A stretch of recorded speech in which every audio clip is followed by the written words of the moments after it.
Here we have four charges, Q1 through Q4, at position vectors R1 through R4. If these were all positive charges, they would all be repelling each other. If you weren't holding them in place, they would accelerate away, gaining kinetic energy. This kinetic energy would come from the potential energy of this charge configuration.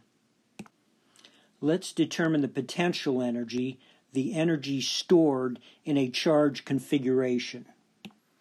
If these charges were at infinity, to bring them into these positions would take work. You'd have to apply forces to each charge and move them to their final positions.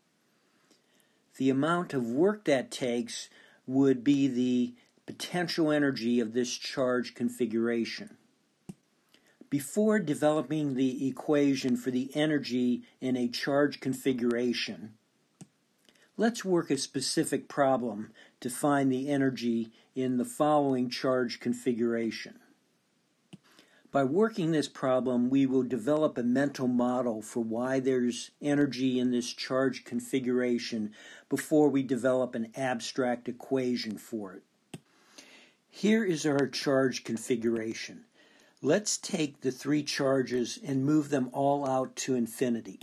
If the charges are all at infinity, there's no electric field intensity anywhere in space. We are now going to bring the charges in one at a time. So let's first bring Q sub 1 in. The amount of work it takes to bring Q sub 1 in is going to be 0 because at this point there's no electric field intensity anywhere because Q1 is the only charge in space. Now let's bring in Q sub 2. It is going to take work to bring in Q sub 2 because there's an electric field intensity caused by charge Q sub 1. V sub 2(1) is going to be the amount of work to bring 1 coulomb of charge from infinity to the location of Q2 with Q1 present. In a previous video, we found that quantity, and it is Q1 over 4 pi epsilon sub 0 times the distance away our point is, which is 9 meters.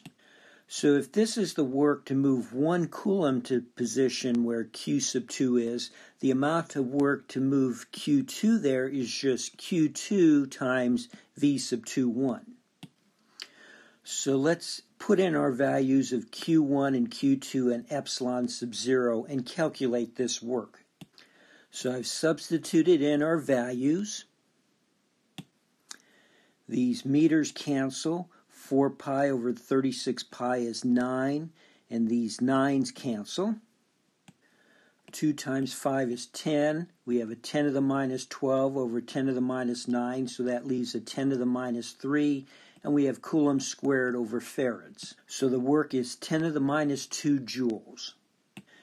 Let's look at these units. A farad is a coulomb per volt, which we'll get to later when we talk about capacitors. So this becomes a coulomb times a volt. A volt is a joule per coulomb, so we're left with joules. So the work to bring in the second charge is 10 to the minus 2 joules. Now let's bring in our third charge. There is now the electric field intensity from Q1 and Q2 when we bring in Q3, so it will take work to position charge Q sub 3. V sub 3(1) is the work to bring 1 coulomb from infinity to the position of Q3 if only Q1 were present. We know the equation to determine that work.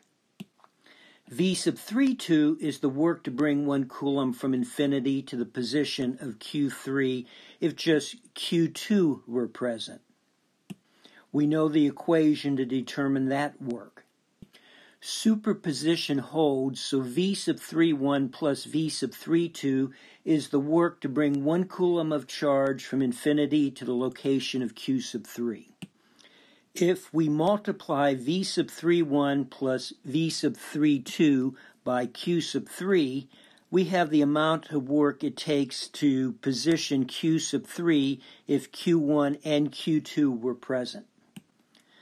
So now let's just substitute in for our charges and epsilon sub 0. Again, the meters cancel. 4 pi over 36 pi is 9. The 9's cancel. The rest of the calculation you can do quickly without a calculator and find the work to position Q3 if Q1 and Q2 were present is 0.07 joules. So the work to position Q1, Q2, and Q3 is the sum of these three works, which is the energy stored in the configuration of our three charges, and that is 8 times 10 to the minus 2 joules. If we start to have more than 3 charges, this process would get cumbersome, so we need to develop an equation for finding the energy stored in a collection of particles. But for problems I'll give you on homework or on an exam, there will only be 2 or 3 charges, so I would recommend that you go through it in this process because it will show you understand the concept, and it's very easy to make an error trying to apply the equation we're about to develop. Here we have 4 charges, and again we're going to bring them in one at a time. Each time we bring in a charge, we'll calculate how much work it took to bring in that charge. We will then sum the work it took to assemble all the charges, and that'll be the energy stored in this charge configuration. The order we'll bring the charges in is Q1, then Q2, then Q3, then Q4. Q1 being the first charge brought in takes no work.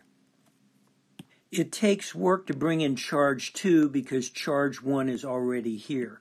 V sub 2(1) is the amount of work to bring 1 coulomb of charge from infinity to the location of Q2 if Q1 were present. So we multiply that by Q2 to find how much work it took to position Q sub 2. Now we bring in Q3 with Q1 and Q2 present. V sub 3(1) is the amount of work to bring 1 coulomb of charge from infinity to the location of Q3 if just Q1 were present. V sub 3(2) is the amount of work to bring 1 coulomb of charge from infinity to the location of Q3 if just Q2 were present. So the amount of work to bring in Q3 with Q1 and Q2 present is just V sub 3(1) plus V sub 3(2) times Q sub 3. And similarly to find the work to position Q sub 4 if 1, 2, and 3 are already there. Summing these 4 energies, we get the amount of work to position our 4 charges. This is essentially the process we just went through with that specific example, finding how much work was required to assemble those 3 charges. To get a general expression, let's go back and move all 4 charges to infinity, but bring them in the opposite order. When we bring in Q4 first, there's no electric field intensity, so it takes no work to bring in Q sub 4. When we bring in Q3, Q4 is present, so there will be some work. V sub 3(4) is the amount of work to move 1 coulomb of charge from infinity to the location of Q sub 3 if Q sub 4 were present. So Q sub 3 times V sub 3(4) is the amount of work to position Q3 if Q4 were present. And similarly, to find the amount of work to position Q2 if Q4 and Q3 were present. Finally, we position our last charge, Q sub 1. The work to position Q1 is the work to position Q1 if only Q4 were present, plus the work to position Q1 if only Q3 were present, plus the work to position Q1 if only Q2 were present. The sum of these 4 works is the energy stored in this configuration of 4 charges. The work to assemble these four charges doesn't matter the order with which we bring the charges in. So these two works are going to be the same. So let's add these two equations.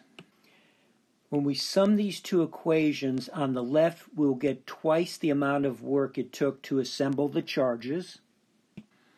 On the right-hand side, grouping these three terms and factoring out a q sub 2, grouping these three terms and factoring out a q sub 3, factoring out a q sub 1 from these three terms, and factoring out a q sub 4 from these three terms.